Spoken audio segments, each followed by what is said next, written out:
3. Nu va, dabar irgi šitas korpusas meduvinis, mes jį nieko nežiūrime, nesikeliame. Čia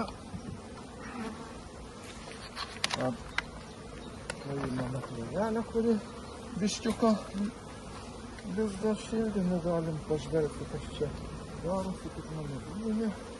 O va, čia yra biškiuką, nu nelabai nėra, bet bitės pakankamai tiu, nes nėra agresyvios. Čia motinos nėra. Galime pasižiūrėti, kas čia darosi viduje.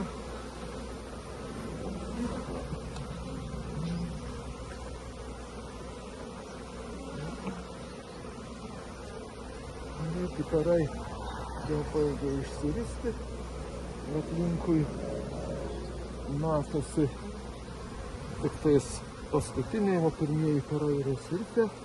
Bičių yra padaugėjusi, čia irgi matosi karai, čia matosi karai, nieko kito nelieka, kaip imti ir lizdą praplėsti, tai yra išdėti ant viršaus. Čia valdomis šiek tiek tas taškus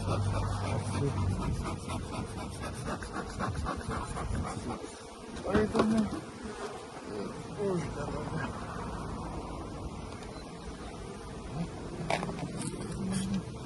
Ir ką?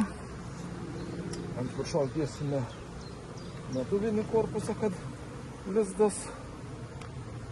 lizde nebūtina medus, kad medaus perteklius galėtų jo susinešti. Ai, va. Čia mes jį turime. Dedame meduvinį korpusą. Jis buvo šiek tiek mažesnis, nesinorėjo, kad bitėms būtų per daug apkrautos, išsiimame diafragmą ir nukratome ir pripildome pilną.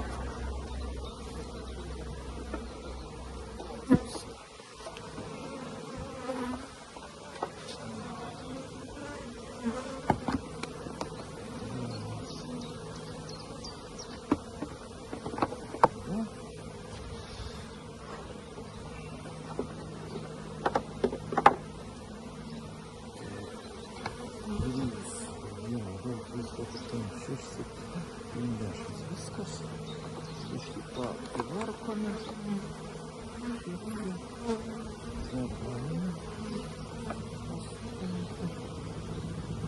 Ir ką? Ir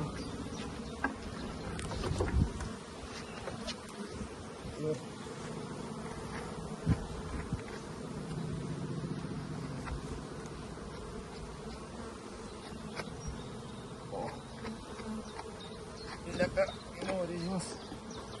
Ir viskas. Ir ką? Dangtis. Ir maždaug toks principas pagrindinio lizdo plėtimas. Aišku, buvo galima, jeigu būtų mažiau buvę medaus, tą korpusą sumainyti su šito, bet kadangi turėjome šiek tiek atsargų lizdui plėsti tuščių, tai padarėme tokį variantą. Šitą korpusą paskutinį su medumi, kada tai pažiūrėsime, gal bus vėl tokių orų blogesnių, turės galimybę pasinaudoti. Nu viskas, ačiū už dėmesį.